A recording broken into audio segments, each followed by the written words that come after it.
Hi, I'm Davina Shamaya, and just like you, I'm recovering from complex post-traumatic stress disorder and narcissistic abuse.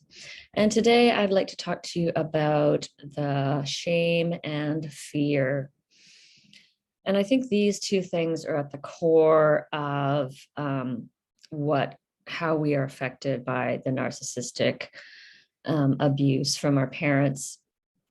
And, of course, in the back of my mind, I always know, it's not their fault. They were raised by their narcissistic parents and so on, generations back. And this dysfunction has just been carried on, for decades, for, centuries, really. And so, yeah, it's this, this deep, I just reflecting on how much of my day is really just in that place of shame of just like, yeah, there's that should voice in the background, like almost constantly. It's just, I should be more like this, or should I be more like that? Or maybe I should do it like this, or should I do it like that? Or I did that wrong, and I think I made that mistake, and oh, I think I'm doing this wrong, and maybe, and it could just be the smallest of things, like, like even just when I'm trying to get the child back home for their lunch and their, and making decisions that should I do this or should I go this way? And maybe I should go that way. And always just this constant kind of, and the shame, of course, leads to the fear, because as soon as I'm, in that sense of like, maybe I'm not enough, maybe I'm not doing it right. And of course that brings up fear, because I'm thinking, that, that maybe I'm not going to be accepted. I'm not going to be included. I'm not going to be, I'm not going to belong to, community, to family, to the world.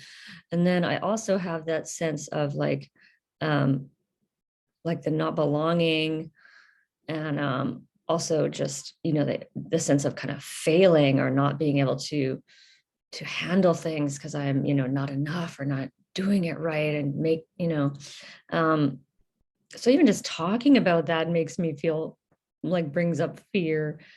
And so this is the shame and fear-based kind of identity that we end up just growing up with. And it's so much a part of it. I describe it like as you're like I was a fish in water, like, and the water was the fear and the shame. And I didn't even know that that's the world I was living in, until I started waking up out of it. And, I'm still, even though I'm aware of it, I'm still there, probably like 90, I don't know, 95% of the time, sometimes 90 if I'm lucky. I have a day where I have, a couple of hours where I'm like, oh, I'm relaxed, I'm present. And,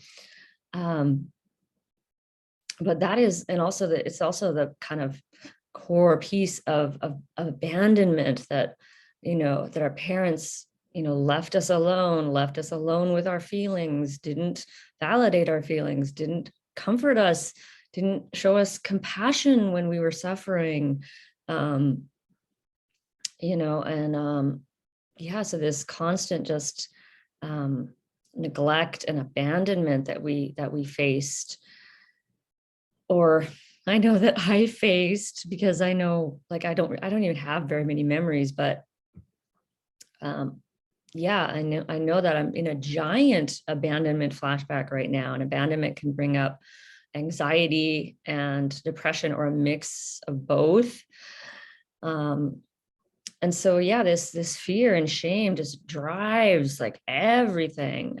Last night I came home, and I was getting into my job hunting, but I did it in an absolutely crazy way. I hadn't even eaten dinner, and I'm getting up my computer and I'm like typing, and I'm like on these nanny sites, like, and I was just like, really, I just thought, woke up this morning thinking, oh my God, like, I am not going to do that. That is like crazy world.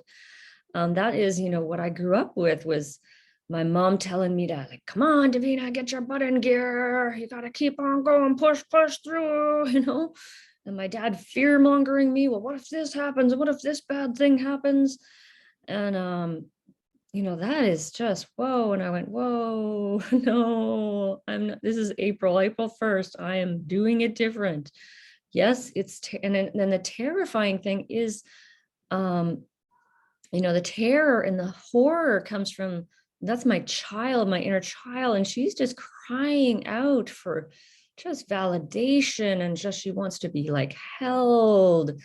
So like, I'm like, like maybe 2 or 5 or whatever, I've probably said this before, but, just holding myself and breathing and feeling my feet and offering myself compassion and like gentleness, and just, I know it's so scary right now, so terrifying. Just imagine that you're actually talking to that child, really try to like imagine what it was like to be her, like try to feel that empathy. Imagine like you're you're that young and there's nobody there for you, and you feel like you're not supported. That's a big thing for me right now, like trusting that I'm going to be supported, and that, it's really, surrendering to God. And I do that a lot, just like keep turning my mind, like as if I'm, like here's my parents and my parents' way and all my parents like conditioning that I adopted.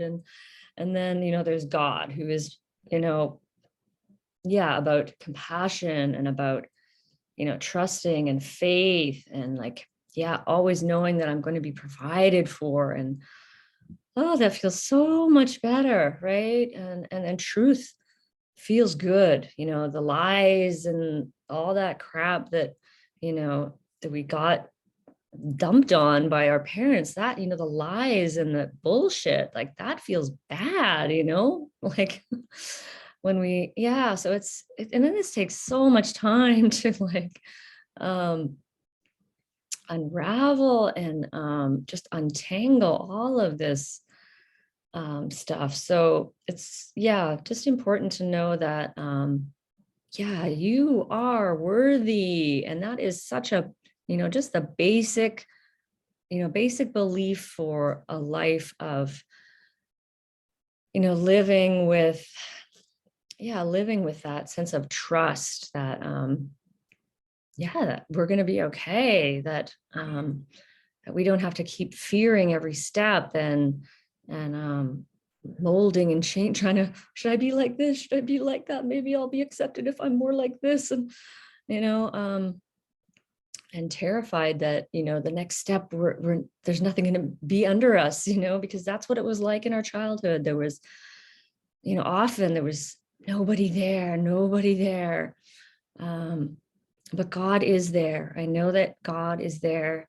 And it's happened over and over in my life. Miracle. I can feel the doubt. I can feel the doubt right now saying, Rena, but what about this time? You don't know for sure that it's going to happen. Okay.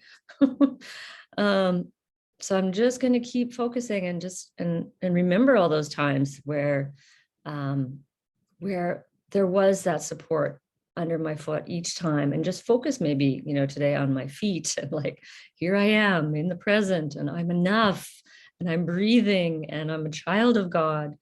And most of all, just, I love you. I love you, Donna. I love you just the way you are.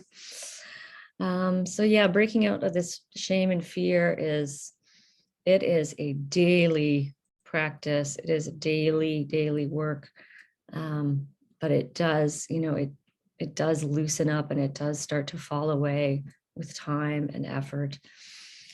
I am wishing you many blessings on this often challenging but rewarding journey of healing and awakening. And I am Davina Shamaya at Boldness Blooming. Thanks for watching.